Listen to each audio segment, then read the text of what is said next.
to Dr. Daniel Weiss. He's local. He's just up the road. He's a fellow and director of studies of Murray Edwards College in, that's right?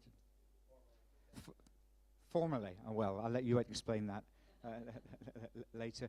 He's in the Faculty of Divinity, where he's lecturer in Jewish Studies. And he's going to talk to us on, let me get the exact title right, Jewish Perspectives on Personhood. Daniel. Thank you, Keith, for that introduction, and to Hillary for inviting me, and to all of you for coming to participate in this discussion. Oh, and here's a handout. Just today I'll start with the presentation, but then hope to leave plenty of time for discussion and questions and delving into it more deeply. So I'll be talking about this, the title here, the concept of the person in Judaism. And so my presentation today, which explores this concept of the person in Judaism, will focus specifically on the core canonical texts of classical rabbinic literature, alongside the scriptural canon of the Hebrew Bible. And I'll highlight the ways in which the texts of classical rabbinic Judaism put forth a profoundly embodied conception of the human self and of the key human faculties of knowledge and cognition. Moreover, I argue that this embodied conception of the person corresponds quite strikingly to contemporary theories of personhood and cognition in the field of cognitive science known as embodied cognition. Thus, it may be that these rabbinic texts from 1,500 years ago can surprisingly provide new insights into modern philosophical and scientific attempts to discover the relations among human selfhood, human cognition, and human embodiment. And again, as I said, you've got the handout now. I've included all the main texts on the handout so you can follow along in order as we go through. So in critiquing accounts of human functioning that posit a disembodied relation between human mind and human body, many recent expositors of embodied cognition have argued that our contemporary conceptual frameworks have been profoundly influenced by a long-standing intellectual heritage tracing back to streams of Greek philosophical thought in antiquity. Competing present-day theories about mind and brain can thus be viewed not as arising automatically or inherently merely from scientific data. Rather, such theories may be structurally linked to earlier historical traditions about the relation between soul and body, and the relation of each of these to knowledge of truth and of the divine. These earlier traditions have tended to take the position that it is the mind or the soul alone, and not the body, that cognizes.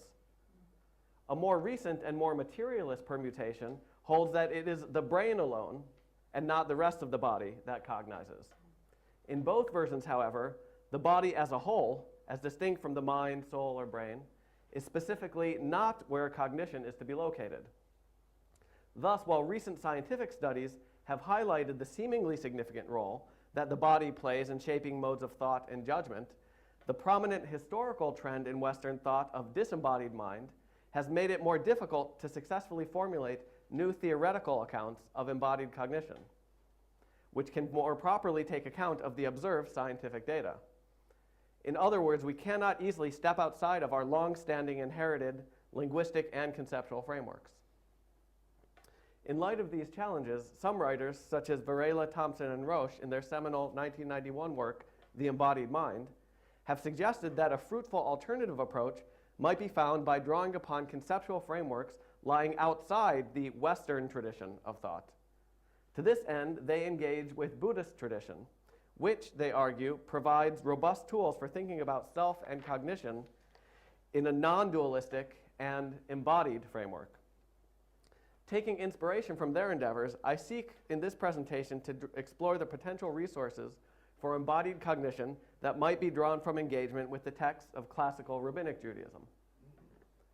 However, in contrast to the specifically non-Western appeal of Buddhist thought, classical rabbinic texts represent an alternative approach that can be situated within the broader Western tradition itself.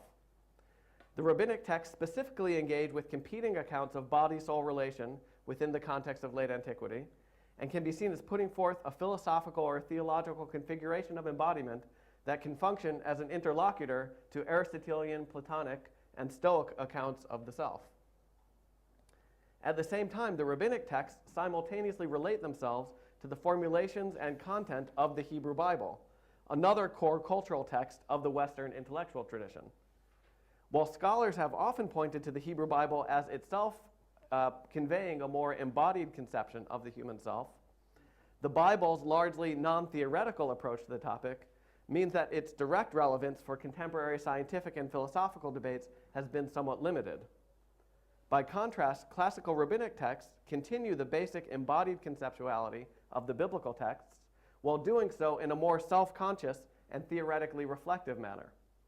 As such, the embodied accounts of self and cognition that are put forth in the rabbinic texts can serve as potential models for contemporary attempts at putting forth accounts that resist mind-body separation without having to abandon the language of self, God, and the soul, or the biblical heritage to which these concepts are linked.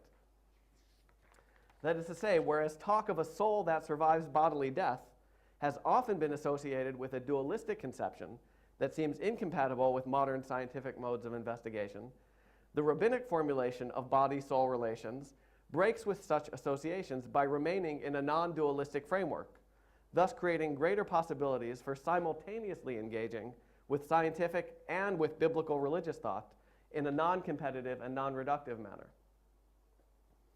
Before delving into the textual material, first a few comments about the specific scope of my claims and analysis are in order. First of all, I focus specifically on the texts of classical rabbinic literature, namely the texts in the period bounded essentially by the Mishnah on one end and the Babylonian Talmud on the other, with an historical time span from around 200 until 600 CE. These texts, alongside the Hebrew Bible, form the crucial canonical core of the religious tradition that is sometimes today referred to simply as Judaism. However, my claims about the embodied conceptions found in these classical rabbinic texts do not necessarily expand beyond the specific scope of classical rabbinic literature and should not be taken as a claim about embodiment in Jewish or Hebraic thought in any general or decontextualized sense. The label of Jewish could equally be applied to Philo, a late antique writer not part of the rabbinic tradition, or to Maimonides, a later medieval writer who becomes a prominent inheritor of the classical rabbinic tradition. However, both Philo and Maimonides have conceptions of the human self and soul that can be described as quite sharply disembodied. As such, no assumption should be made about how the features of classical rabbinic literature analyzed here may or may not apply to other periods or streams of Jewish thought. To be sure, though, many of the themes may indeed occur in the writings of a number of later Jewish thinkers, but separate studies would be necessary to confirm this hypothesis. So in addition, the texts of classical rabbinic literature themselves represent collections of material drawn from various temporal and geographical locations over multiple centuries, including both Palestine and Babylonia, for instance. And they often contain multiple differing or even contradictory opinions, particularly with regard to non-empirical matters, such as the nature of the soul. And so it can often be problematic to assign any particular conception to the rabbis as a unified whole. However, I posit that the specific topics of embodiment that I examine here stand out as displaying a pattern of conceptual consistency across the various texts of classical rabbinic literature. Thus, without making a claim of perfect systematicity, my account seeks to illuminate a dominant and distinctive trend within the classical rabbinic corpus. This trend, in turn, can set the stage for further investigations of possible relations between rabbinic Judaism and contemporary scientific theories of embodied cognition. Okay, so that's the preface. Now we'll turn to the biblical text itself, and here's where the quotes on our handout start coming in. But as I say, before turning to the rabbinic text, we'll look at a brief overview of the ways in which action and embodiment are presented in the Hebrew Bible, particularly in connection with relation to and knowledge of the divine. Because the rabbinic texts specifically aim to relate themselves to the biblical texts, an initial examination of the latter can highlight the ways in which rabbinic Judaism continues key aspects of biblical conceptuality while simultaneously expanding it and refracting it through different terminology. Moreover, by seeing the places in which biblical formulations are vague or lacking in explicitness, we can discern the specific interpretive paths taken by rabbinic readers of Scripture, particularly where alternative interpretive paths could conceivably have been taken. Thus, while my account of biblical thought seeks to orient itself in accord with contemporary biblical scholarship, My primary aim here is to foreground the particular elements of the biblical text that would later be emphasized by classical rabbinic literature. One core biblical element for framing the rabbinic conception of embodied cognition lies in its portrayal of creation. In the opening chapter of Genesis, the material creation, including stars, planets, plants, and animals, is repeatedly described as being perceived by God as good. This stands in sharp contrast to a view that would view the material world as threatening or impeding spirituality and would instead seek true goodness in a spiritual or immaterial realm beyond the physicality of creation. In contrast, in Genesis 1, not only is the created world not portrayed negatively, but it is not even neutral or indifferent. It is specifically linked with the divine judgment of goodness. There's no division or hierarchy between material and spiritual in this assessment. Rather, creation as a whole is treated in a non-divided manner. Importantly, there is likewise no indication that temporal or perishable elements are judged as distanced from the divine or as inferior to supposedly unchanging or eternal elements of the world. That is to say, there's no indication that one needs to rise above temporality, physicality, perishability, or finitude in order to relate to the divine. Goodness and true value are to be found within the created temporal order, not in any posited realm beyond it. Similarly, in the creation of human beings in particular, there is no designation of any special cognitive or intellectual qualities that set human beings apart from plants or animals. While some later interpreters would read the image of God in Genesis 1:26 in terms of intellectual or rational faculties, most contemporary historical scholars of the Hebrew Bible link it not with a faculty of thought or mind, but with the human task of serving as God's vice-regent in governing the other animals. Thus, if anything, the element that sets human beings apart from the animals is the fact that they are given a specific command and task with an expectation of response and responsibility. In Genesis 2 and 3, the creation of the human being involves God forming the first man from the dust of the ground and breathing into him the breath of life, nishmat chaim, so that he becomes a living being, nefesh chaya. Here, as elsewhere in the Bible, the notion of nefesh, which can be translated as person, self, soul, being, life, or creature, thus corresponds, as we see from Genesis 2, here to a union of a body formed from the earth with the animating breath given by God. That is to say, there are two elements here, the dust of the ground and the neshama breathed by God. However, the living person as a whole, the nefesh, is identified not with either one of the two elements, but with the union between them. Again, this stands in contrast with the notion that would identify the true self with the soul or mind in contradistinction to the body. Likewise, there's no indication that one could talk about the nefesh, or the self, apart from the body. The self is linked with God's breath in the body. But conversely, one cannot talk about the self apart from God's animating breath. The self is linked to the body specifically when it is animated by the neshama from God. Moreover, this animating breath, or neshama, is again not linked specifically with any intellectual or rational faculties. As we see in Genesis 7, the phrase, the breath of the spirit of life, is said also to animate foul beasts and swarming creatures.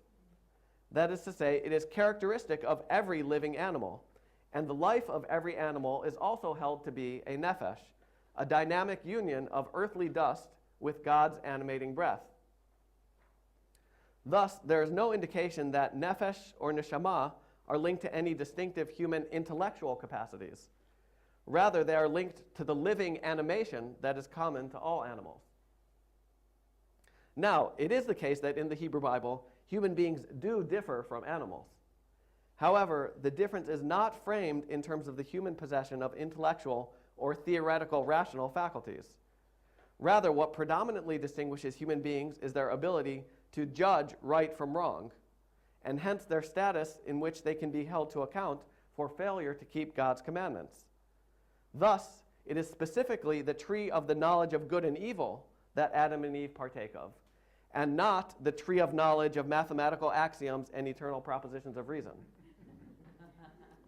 It is in relation to moral responsibility before God that human beings are indeed separated from the rest of material nature. But there is no indication that the human capabilities of intellect or cognition, however notable they may be, represent a qualitatively different feature that would distinguish humans from other embodied creatures. Thus, with regard to the biblical term used for knowing or knowledge, we read in Isaiah 1:3 that the ox knows his owner and the ass his master's crib, but Israel does not know, my people does not consider.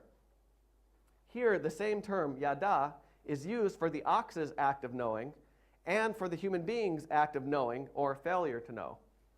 As such, knowing in the biblical sense does not seem to be sharply distinguished from the faculty shared with animals. Another important aspect of knowledge in the biblical text is its strong connection with action. This connection can be brought out clearly by considering the use of knowing in the biblical sense, as in Genesis 4:1, and the man knew his wife, and she conceived and bore Cain. Here, knowing refers to the act of sexual intercourse. It is not stated that he first acquired knowledge of his wife and subsequently engaged in sexual intercourse as an application or externalization of his knowledge. Nor is it stated that he first engaged in sexual intercourse and subsequently acquired knowledge of his wife as a deduction from his action. Rather, the knowledge is conceptually bound up with the action, and neither precedes it nor follows it in priority or sequence. And in the case of this particular action, the knowledge is certainly not separate from physicality or from embodiment. The knowledge is not acquired by or stored in a mind that is separate from the body. Rather, it is the whole person, the combination of breath and dust, that gains knowledge. The connection between knowledge and embodied action in the Hebrew Bible applies equally to knowledge of the divine. One striking instance of this can be seen in God's criticizing of King Shalom for not following in the righteous ways of his father Josiah. God asserts of Josiah, "He judged the cause of the poor and needy, then it was well. Is this not to know me?" In other words, the text does not say that Josiah judged the poor and needy with justice because of his knowledge of God, nor does it state that he gains knowledge of God as a consequence of his righteous action. Rather, it indicates that the very act of upholding the rights of the poor is itself knowledge of God. Thus, because knowledge of the divine is not conceptually separated from action, it is also not conceptually separated from the body. In this sense, there cannot be any purely theoretical knowledge of the divine, since in the Bible, all knowledge of God is bound up with a person's active and engaged relation to God and to creation. Finally, another core feature of action and embodiment in the Hebrew Bible is the central role played by the mitzvah, the commandment. The primary form of knowledge of God is found in faithfully and actively heeding God's commandments. In this conception of service of and relation to the divine, there is no intellectual or spiritual faculty separated from the body that engages in such service and relation. That is to say, the act of linking oneself to the divine is not achieved through the grasping of rational intelligibles via an incorporeal soul or mind. Rather, the action of serving and relating to God is instead an act of the whole person, including the body. Moreover, these actions are themselves deeply interwoven with specifically physical and bodily elements. Thus, among the various obligations that are put forth, prominent biblical commandments relate to circumcision of the flesh, to the types of foods that one puts in one's mouth, to the obligations to cover the physical bodies of the poor and naked, and to alleviate the physical hunger of the hungry.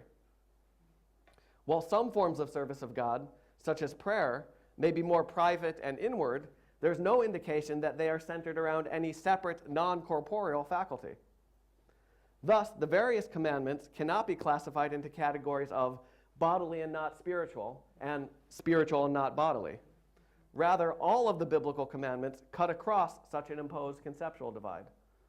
They can therefore be described as both bodily and spiritual, or alternatively, as neither separately bodily nor separately spiritual, as all of them are performed by living human beings who are themselves dynamic combinations of earthly dust and breath from God. Okay, so now moving on from the biblical text to their continuation and interpretation in rabbinic literature.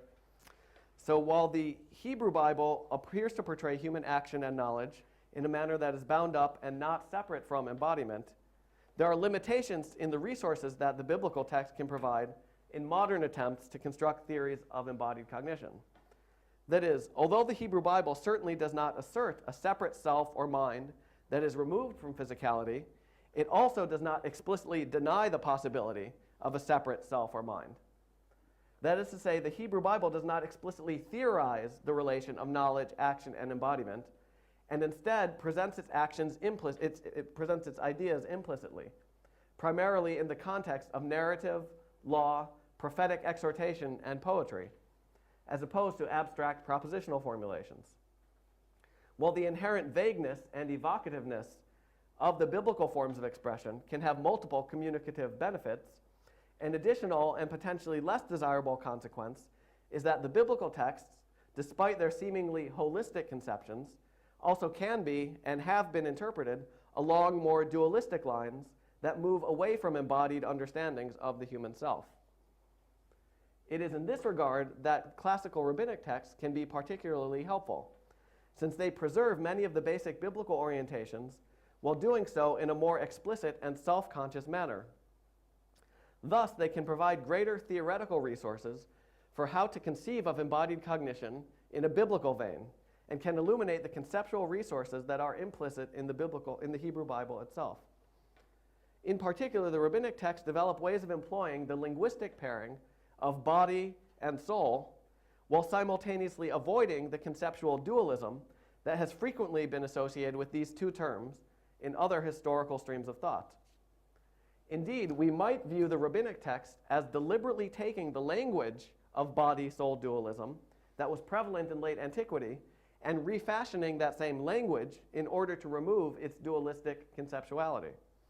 That is to say, they take what functions elsewhere as dualistic language and adapt it to embodied biblical conceptuality, rather than merely adopting biblical language to dualistic conceptuality. As such, the rabbinic texts provide models for modern attempts to reconfigure inherited dualistic language and reshape it to the context of a non-dualistic conceptuality. Before looking at some of the key rabbinic passages that address notions of body, soul, action, and knowledge, let us first recall that while many scholars have portrayed the Hebrew Bible as presenting a monistic account of the human person, there are elements in the Hebrew Bible itself that present aspects of duality, while steering clear of metaphysical dualism. In particular, as we have seen, Genesis 2:7 describes the first human being as created through the combination of two distinct components. God first shapes the human being from the dust of the earth, afar min ha'adamah, but the earthling, ha'adam, is not yet living. It is only when God adds the breath of life, nishmat chayim, that the man becomes a living being, nefesh chaya. Thus, we have the element that comes from below, namely the earth and the dust, and the element that comes from above, the divine breath. Neither of these on its own corresponds to the living person, and hence the living person, the nefesh, can be conceived of as a duality of earth and breath. But importantly, once the human being is created, all of his or her actions are described in a unitary manner. We do not hear of certain faculties that are the result of his earthly dustly dimension, and other faculties that are the result of his divine breathly dimension. Thus, there's a conceptual distinction between the two elements, but no functional or practical distinction. The rabbinic texts preserve this basic approach while also adding certain elements not explicit in the biblical text. For instance, the biblical text generally does not talk about the dust-breath duality of composition apart from Genesis 2:7. And after its account of the first human being, it also generally does not talk about subsequent human beings as created through a similar insertion of God's breath into dust. By contrast, the rabbinic text talks specifically about haguf, the body, which is paired alongside haneshama, the soul or breath. Likewise, for the rabbis, each individual human being is composed of a combination of bodily elements with an animating neshama or soul that is placed in every human being in utero by God. And so here we have, we can look at the first longer passage on page, the top of page 2 of your handout. This is from the Babylonian Talmud. Our rabbis taught there are 3 partners in man, Adam. The Holy One, blessed be He, his father, and his mother. The person's father supplies the semen of the white substance, out of which are formed the child's bones, sinews, nails, the brains in his head, and the white in his eye. The person's mother supplies the semen of the red substance, out of which is formed his skin, flesh, hair, blood, and the black of his eye. And the Holy One, blessed be He, gives him spirit and breath or soul, ruach uneshama, and the brightness of countenance, and the seeing of the eye, and the hearing of the ear, and the speaking of the mouth, and the walking of the feet, and understanding, and discernment. When the person's time to depart from the world arrives, the Holy One, blessed be He, takes away his share and leaves the share of his mother and father with them. Here, each new human being is not simply a direct derivation of what came before. The person's parents do contribute the bodily elements, sinews, bones, flesh, and skin, and but the aspects of animation and livingness are given directly by God in the case of each new infant. Thus, every human being represents a new and unique act of creation, reenacting the creation of the first human being. As Daniel Boyarin points out, we can also note a difference from Aristotelian accounts of human development, wherein the father contributes the form, while the mother contributes the matter. Here, by contrast, the mother and father play parallel non-hierarchical roles, and both contribute equally physical and fleshly elements.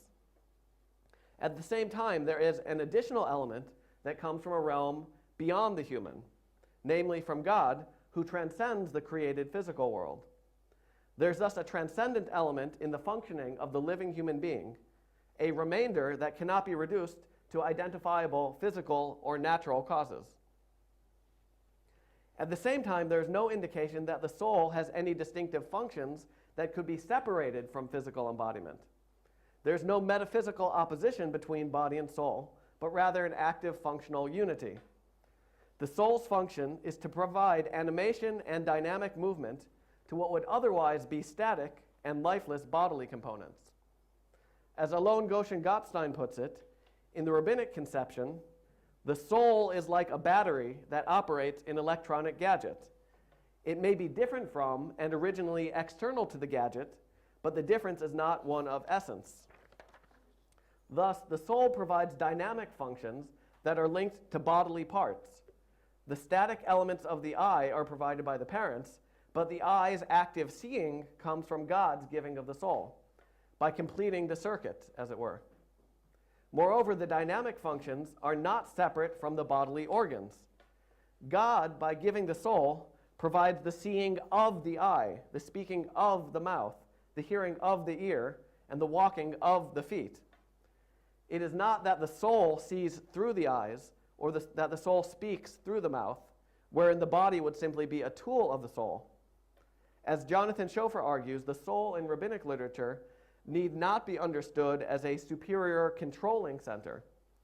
Rather, it is the living eyes that see and the living mouth that speaks by virtue of the soul's animating capacity. Note also that a wide series of activities are all linked together, without any separation into qualitatively different categories. What we might call sense perception, sight and hearing, as well as verbal and motor activity, speech and walking, as well as cognitive activity, understanding and comprehension, are all grouped together in this passage. In contrast to a thinker such as Aristotle, who treats intellect as a capacity that is specifically separable from and unmixed with the physical body, There's no sense here that the elements of intellectual cognition are any less bound up with the body than are the elements of gross physical motion. Yet, conversely, none of these features can be reduced to mere bodily elements, as they are all dependent on the soul's animation. The dynamism of walking is just as irreducible to the body alone as is the dynamism of thinking and intellectual grasping. A particularly fascinating inclusion in this list is brightness of countenance. There's certainly a clear sense in which the dynamic energy and brightness of a living person's face differs from the lifeless face of a dead person, even though there's no detectable physical difference between the two. In this context, brightness of face may contribute not any specific action, but it nevertheless stands out as a living, dynamic presence that points strikingly to the irreducible excess contributed by the soul's activation of the body. In addition, the subject, who is described here as the human being, ha'adam, is not identified with the soul nor with the body, but with the two precisely when and insofar as they are dynamically bound up with together. When God takes away his share, namely the soul, is when the human being also disappears from the world. Thus, to separate the body from the soul, whether physically or conceptually, is to dissolve the human being. The human being is present only when both components are joined together. In this passage, the body and soul are each only a chelek, a portion, a fraction of the human being, Adam. One portion may come from God, and the remaining portions from one's parents, but the part that comes from God is not portrayed as the supposed essence of the human being. Rather, the human being per se, and so likewise the various human functions, including perception and cognition, the human being is to be found only in the whole that is formed from the joining of the different portions. Furthermore, it is also the case that the living human being's relation to God is bound up with the animated bodily whole, and not with the soul in isolation. The human being is conceptually designated by the dynamic combination of body and soul, and it is the same dynamic combination that stands in loving relation with God. This is underscored by the fact that in rabbinic literature, the concept of the image of God corresponds not to a special faculty of intellect, rationality, or spirit, but precisely to the living, physically embodied human being as a whole, as illustrated by the following passage, also on your handout. So, interpreting the verse from Proverbs, the pious man does good to his own soul or self, nafsho. This is Hillel the elder, for when he would take leave of his students, he would start walking, and he would walk with them. His students said to him, "Where are you going?" He said to them, "To carry out a commandment, lasot mitzvah." They said to him, "And what is this commandment?" He said to them, "To wash in the bathhouse." They said to him, "Is this a commandment?" He said to them, "Yes, if it is the case that for statues of kings that they place in their theaters and their circuses, one who is appointed over them polishes them and washes them, and they even pay him a salary for doing so, and not only that, but they exalt him among the great ones of the realm, how much more in the case of me? For I was created in the image and likeness of God. For it is written, for in the image of God he made the human being. Here, washing and cleaning of one's external flesh is precisely part of caring for oneself, or nefesh, as the image of God, since the status of image of God encompasses both body and soul together. While the biblical text does not explicitly link the body with the image of God, although such thinking seems quite in keeping with the Bible's embodied conception, the rabbinic text makes an explicit and self-conscious philosophical point, wherein Hillel deliberately flouts the apparent expectations of his interlocutors. His students are surprised that washing one's body would count as a commandment, an act of divine service.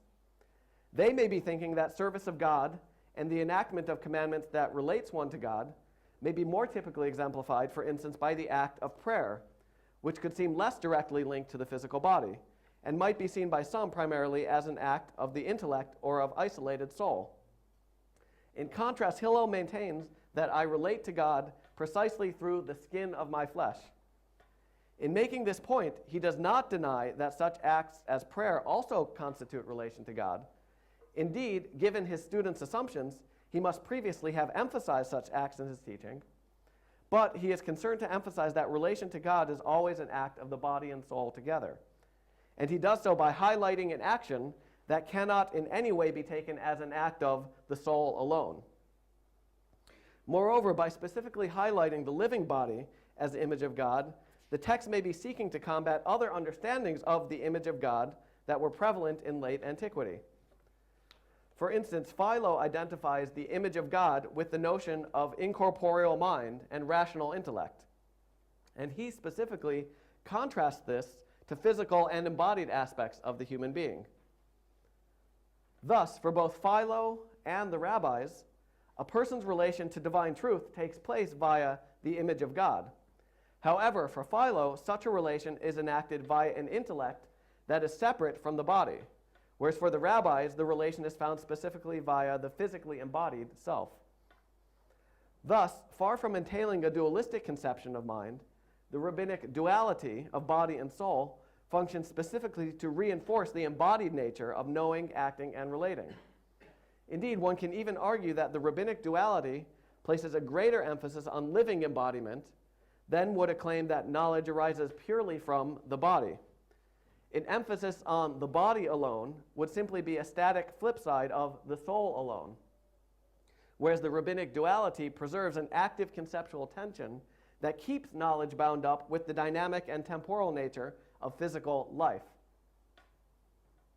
The emphasis on embodied action as the means of knowing and relating, as exemplified by the mitzvot, can be pushed even further. Not simply is the physical body not excluded from the knowledge of God, rather, in terms of knowing and relating to the transcendent, the body is crucially necessary for human beings. Commenting on Psalm 115, the Talmud expounds, and again, this is on page 3 of your handout. As to what David said in the Psalms, the dead do not praise the Lord. This is what he meant. Let a human being always engage in Torah and commandments before he dies. For as soon as he dies, he is restrained from the practice of Torah and commandments, and the Holy One, blessed be he, finds nothing to praise in him. Here it is specifically during the time when the human being is physically embodied and alive that she is able to connect to God. In this sense, the body is not at all a prison in which the soul is trapped. Rather, the body is, from God's perspective, the proper place of the soul, the place where the soul and body in cooperation are able to serve and to know God in a humanly full manner. While some conceptual systems might view the soul as longing to be freed from the hindrance of the body so that it can most fully relate to God, the rabbinic text presents a starkly contrasting view. It is precisely when the soul is freed from the body that it can no longer fully serve and relate to God in the most fitting manner. Part of this contrast may be linked to differing views of what divine knowledge or true knowledge consists of. If true knowledge consists of seeking to grasp timeless, eternal, and unchanging intelligibles, then it does indeed make sense that the seeker of such knowledge must strive to distance himself or herself from the body. The body's inescapably temporal, changing, and finite nature would stand in the way of such forms of knowing. Likewise, physical action, which is even more specifically characterized by movement and dynamic change, would likewise represent a distancing from the divine, which is instead to be engaged through a stance of purely contemplative theoria. And in such a framework, death, as liberation from the body, would properly represent a longed-for goal, and embodied life would be seen as something that is ultimately to be overcome. Such accounts of true knowledge, moreover, can be seen as playing a key role in shaping a conception of disembodied mind down to the present day. However, the example of the rabbinic text calls forth the question for us, why should we consider timeless, disembodied knowing as the true relation to the divine in the first place? Instead, such texts put forth an alternative assumption.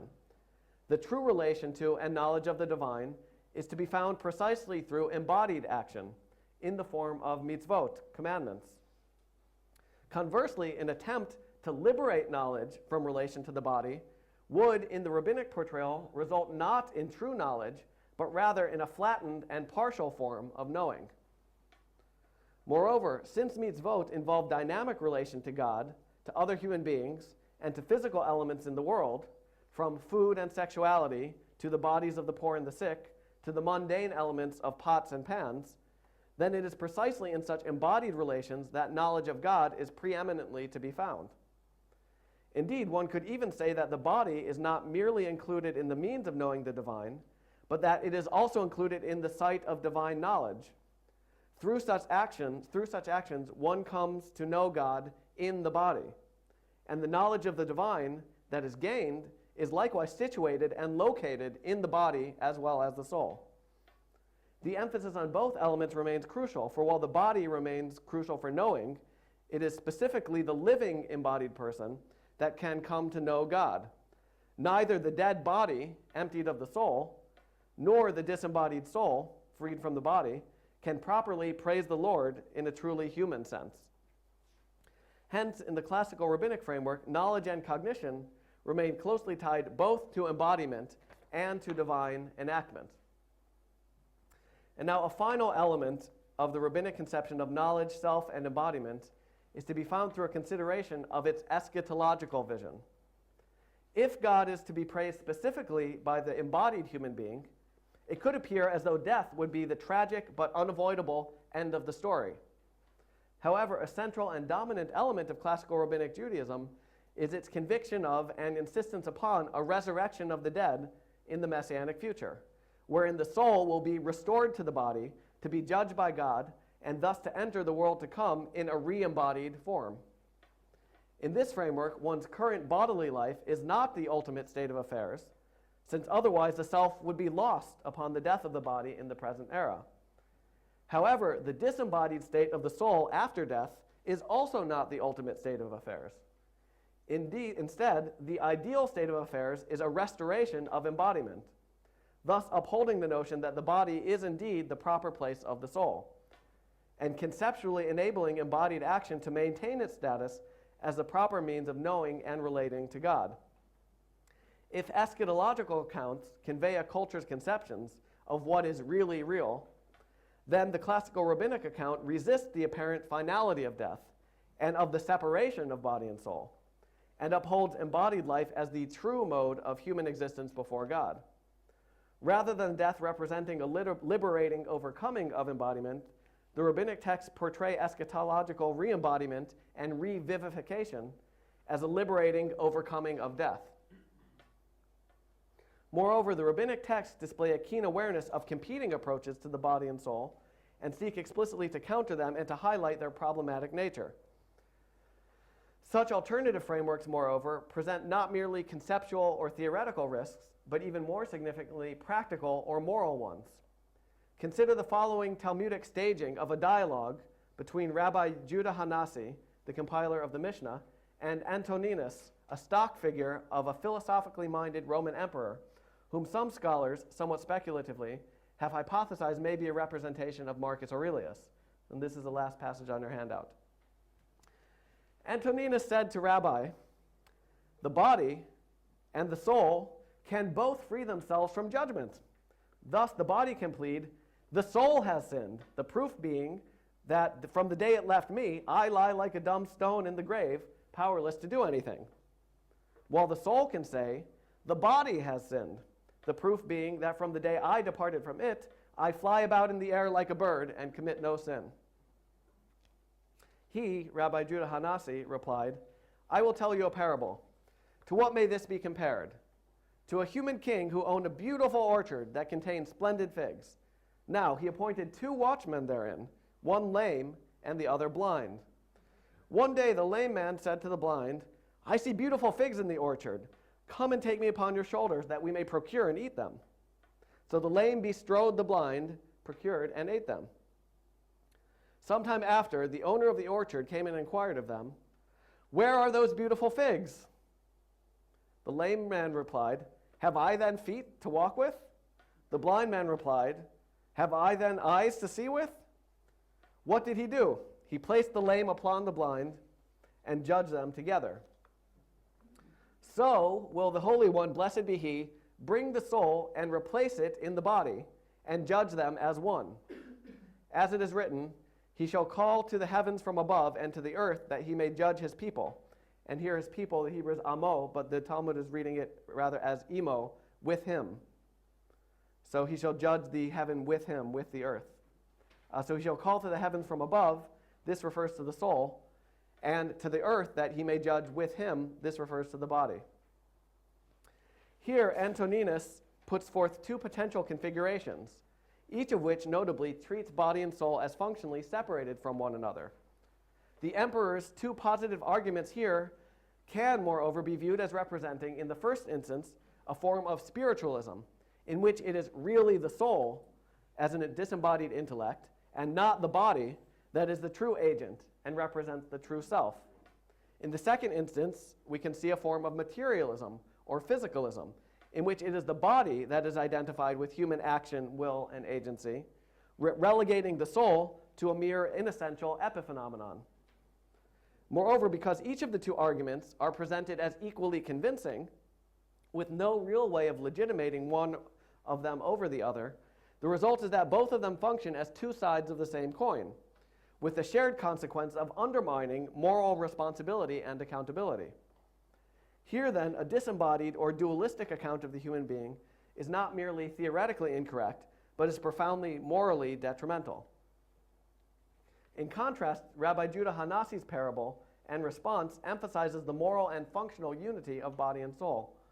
It is not simply the fleshly body that is the source of sin. Rather, body and soul both share culpability for transgression of God's commandments. It is precisely through this combination that the human being is able to be morally judged for her or his deeds. And thus, from a different perspective, it is through this conceptual configuration that the rabbinic texts uphold and ground the truth of human ethical responsibility. To be sure, the observed phenomena of human life naturally give rise to a certain type of duality. After all, the living body before death certainly looks and acts differently from the body after death, indicating that the animating role of the soul cannot merely be equated with the body itself. However, this conceptual duality, while legitimate as a means of conceiving of human life, must not be allowed to bleed over into a practical or essentialized form of metaphysical dualism. Rather, while human beings might try to make use of dualistic conceptions in order to avoid moral responsibility, the Talmudic text emphasizes that from God's perspective, the two apparently different components are viewed and judged as one, as a functional and practical unity. Thus, all forms of human agency and action, including knowledge and cognition, remain inextricably bound up with the physicality of the body alongside the animating capacity of the soul, both in this world and in the eschatological future. So just in conclusion, so it's my hope that the text analyzed here can serve as a fruitful initial survey of the resources that classical rabbinic literature may provide for contemporary attempts to reconceptualize embodied cognition in a religious and a particularly biblically connected context. Perhaps most significantly, these sources show that a linguistic or conceptual duality of body and soul need not imply a disembodied or metaphysically dualistic conception of self or of cognition.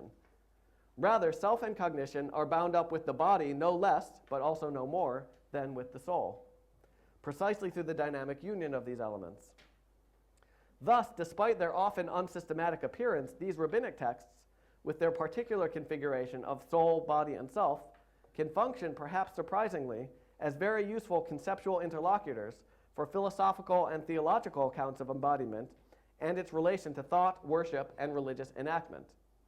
Likewise, because the rabbinic texts are able to incorporate a conception of the soul, while simultaneously understanding all human faculties and functions as embodied, they demonstrate that contemporary cognitive theories need not automatically reject the idea of the soul in order to affirm the idea of embodied cognition. Indeed, the non-dualistic duality of the rabbinic approach may serve as a fruitful alternative to both physicalism and dualism. As such, while dialogue between Jewish tradition and theories of embodied cognition is only beginning, the further expansion of such dialogue can add distinctive elements that stand alongside engagements from Christian, Buddhist, and other traditions in our shared attempts to come to grips with the often challenging relation between received theological tradition and modern scientific theories and formulations. Thank you.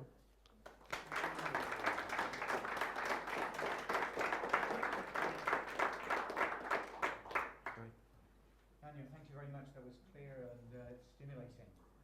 We've got time for questions. Thanks very much. I really find the Babylonian Talmud quote that you provided pretty interesting and worthy of discussion. And I have two, hopefully, Can you hold the microphone up, Robert? two questions Yes, about the great. Babylonian text. First of all, do subsequent commentaries say anything about the biological inaccuracies, first of all? So like father provides the brain, mother provides the skin. Right. And secondly, is this conception of the relative contributions, so we'll just ignore the brain, skin, male, female dichotomy for a moment and just look Right. at the human, the human divine. Right. It seems a bit of a dualistic item there. Is that supposed to be present for non-humans as well? So there's two questions. One was whether The biological the inaccuracies question of the inaccuracy, sort of the. Yeah, it's interesting. I guess what's interesting about the text is it's not the question of accuracy or inaccuracy. It's not claiming to have arrived at this father provides the white substance, mother provides the red substance by, vivisections of human beings, or I think it can be read as a more. I think it can be more read as a even polemical argument against the idea that the father provides the form and the mother provides the matter. That it so it divides up the matter between the mother and father. You could say it does so somewhat arbitrarily, but that might be the point. That the point is not to insist that this is coming from the father and this is coming from the mother, but rather that the mother and the father are providing these material elements, and then God is providing the animating element. So I don't think it was later taken as a definitive claim about these are the parts that are contributed. So I think later interpreters would have more treated it not in terms of its accuracy or inaccuracy in that regard. Can you remind me of your second question? Was about the other non-humans. You have the sort of what seems to me to be a rather dualistic statement is actually in here about the God providing a soul and then mother father providing the sinless flesh. Does that occur in non-humans? Right. Well, when you say dualistic, this is in the talk I tried to distinguish between duality and dualism, and I guess the adjective dualistic could sound like it could go with these. So I wanted to say that it's sort of the formulation of the different origins of the animation coming from the upper realm and the physical elements from the lower realm is not tied up with any separation in the functionality of the person. So it's not that the soul provides intellectual functions and the body provides physical functions. So it would not have that type of dualism. But your question was, to what degree does this apply to animals? Yes. I don't think this, as far as I can know, this specific element is not. I don't, in the classical rabbinic text, I don't know passages that fully spell out what applies to animals. But it's again, if we look at it in the biblical text, portrayed the portrayal of human beings as a nefesh chaya, as paralleling the animals in the similar way. And so, just on the face of this, we see that I think you could imagine it wouldn't require I don't think a necessarily different account where the human, the mother and father of a cow could provide physical elements, and then God providing animating elements. That the animation of a cow might look different than the animation of a human being. Human beings can talk and cows can't. So when you animate the human being, you get something different than when you animate the cow. But that could be different if you take the analogy of the battery. If you put a battery into a smartphone, you get different functionality than if you put a battery into a flashlight. But in both cases, you have the physical parts being animated by the battery. So it doesn't, I don't know, but in this portrayal here, it doesn't require that the soul be qualitatively different, the animating soul. There may be more of a sense in rabbinic literature that the human soul is somewhat distinctive, but at least in this passage, that doesn't really come in. Yeah.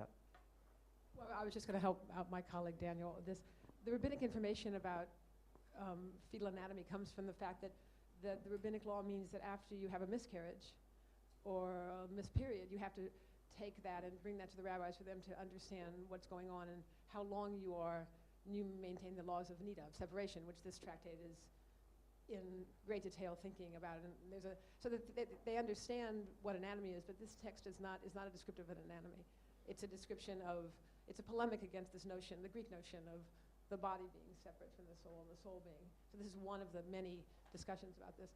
But Daniel's right, the animation is for both animals and humans, but the difference between an animal and a human is the face. Very Levinasian moment in the Babylonian Talmud.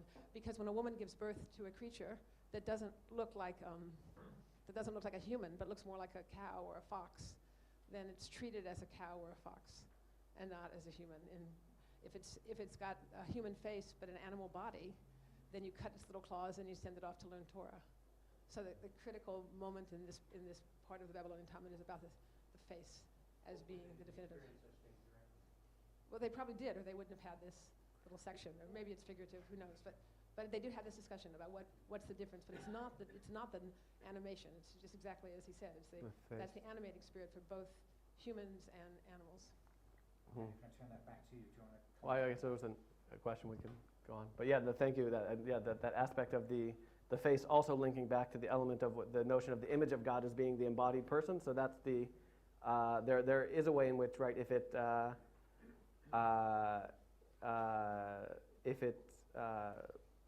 this embodied human shape, that is the image of God, then an animal shape wouldn't be the image of God, even if it, so it's not about simply about a human soul being the determining factor of being the image of God, but the whole embodied living human body, including the face. I'm not as familiar with the Jewish theology as I am with the Christian. I could see a lot of similarities, although the sources you are using I'm not familiar with. The ideas are very similar to what went on in Christianity. With Christianity, it's often the ascetics and the mystics that tend to wish to withdraw from the world and to overpower the bodily functions practically in order to unite with God. Do you see the same tendency in Judaism? Is there this tendency in mysticism, particularly in medieval mysticism, of trying to overcome the body? Right, and a very good question. In this paper, I didn't really look at a comparison with Christian tradition as much, but I think probably, the thing I said about Jewish tradition could probably apply, that in looking at the text of classical rabbinic literature, it wasn't trying to generalize about Jewish tradition as a whole. And so, right, as you said, in the medieval period, someone like Maimonides seems to have a much more separated notion of body and soul, the image of God being the intellect specifically rather than the body. Now, the question of how that corresponds to asceticism is maybe a separate question. There are ascetic tendencies that come in, but what's notable of even throughout the medieval period, for instance, it's a conception in the notion of commandments as linked to physicality still remains. So, and for instance, there's the notion of a commandment to procreate and to produce children remains, so that in that sense, that element of the body and even sexuality being linked to something relating to serving the divine remains a component, that so it never is fully separated. Now, in someone like Maimonides would probably say you should procreate to fulfill a commandment and then avoid as much as possible apart from that. So that could still be a negative tendency in some ways towards the body, but it wouldn't be fully about overcoming or separating from the body. So it would still retain that element, whereas in some of the in the patristic period, the desert fathers, the elements of the monastic lifestyle sometimes probably do more manifest in specifically rejecting aspects of, for instance, sexuality or procreation. So that would be a slightly different stream. But I think there's, in the medieval mystical text, you can find also these less embodied, we can say, attitudes. Maybe not fully disembodied, but yeah.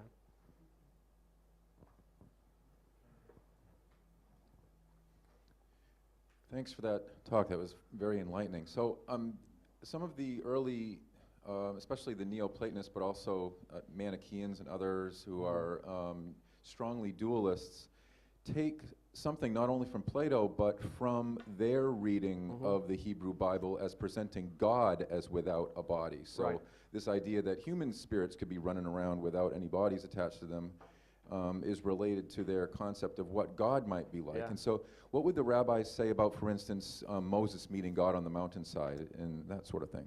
Right, no, it's an excellent question. That the one thing that actually scholars have noted, there's an assumption that in the Bible, God is incorporeal, potentially, or in Judaism. And scholars have noted, first of all, that in the whole text of the Hebrew Bible, it's not only the fact that there are elements that seem to talk about, Moses seeing God's back on Sinai, which sounds very embodied, or a lot of language that talks about God as embodied, but that there's no passage that talks about God as not having a body. There's no assertion of God being incorporeal. There's aspects of saying God saying you can't see me and live. So there's aspects relating to prohibitions of seeing, but not because God doesn't have a body. Or now it doesn't necessarily assert that God does have a body. It could be sort of this in between, but it doesn't. There's no denial of corporeality as you find in Platonic traditions. And also, actually, scholars have said that in the whole text of classical rabbinic literature, there's never any passage about denying God having a body. Now, there would be denial of God being having a earthly body, possibly, but not the notion of God being disembodied. And so, in that regard, the emphasis that I focused on in the rabbinic text of the embodied living person as the image of God wouldn't then stand in tension with how they conceived of God, it would seem. Whereas, if you conceive of God as incorporeal, disembodied in an explicit sense, then you might have to then conceive of the image of God as also incorporeal in order to match that. So the we could, rather than saying God is corporeal, we could say non-incorporeal. And so the non-incorporeal version of the image of God here, I think also then, you could ask interesting explorations of how that plays out in their conception of God as well. Is there much speculation on the resurrection body? Right. Is it the same as earthly body? Is it a transformed body? What about the bodies of children who die?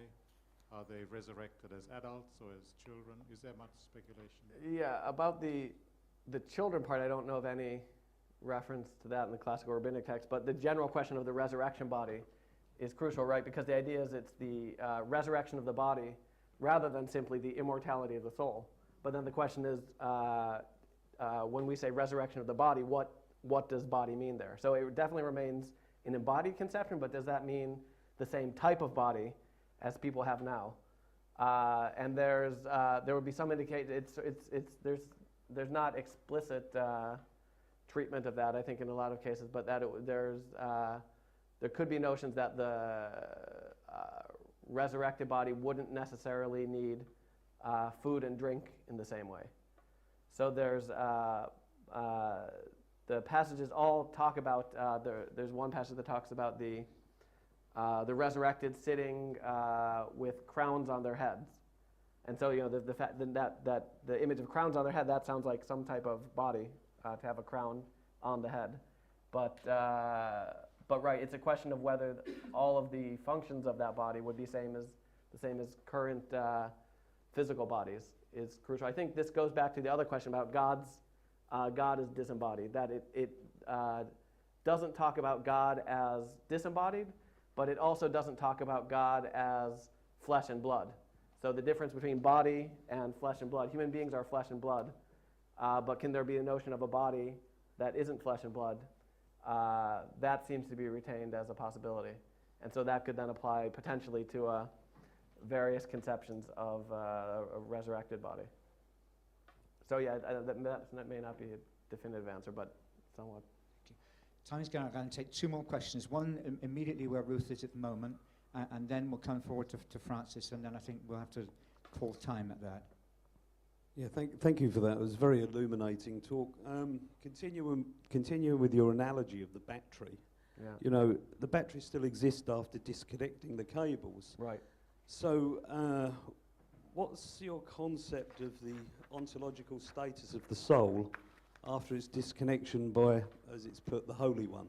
Right. Yeah. No. I didn't go into as much detail of that about that in the paper. So that's a very good question. The conception seems to be that the soul survives death, but that the soul isn't the person. So the person is the body and soul together. That's the human being. And so after death, you have the body and the soul separated, but you don't have the human being anymore. So the human being is not associated with the soul. So in one sense, the human being ceases to exist. And then when the soul is replaced into the body in the resurrection, then the person comes back, the human being comes back. So it's again, on the analogy of the battery doesn't do anything unless it's part of the circuitry, inserted into the circuitry. So it would be, it's not that the soul is thinking on its own, apart from the body. That seems to be in the portrayal of the first one here about the soul. If you think of the soul as animating, if the soul is also animating the thinking, then the thinking only occurs when the soul is in the body, in that sense. So then the soul would sort of not really have a function when it's not in the body. No activity in that sense.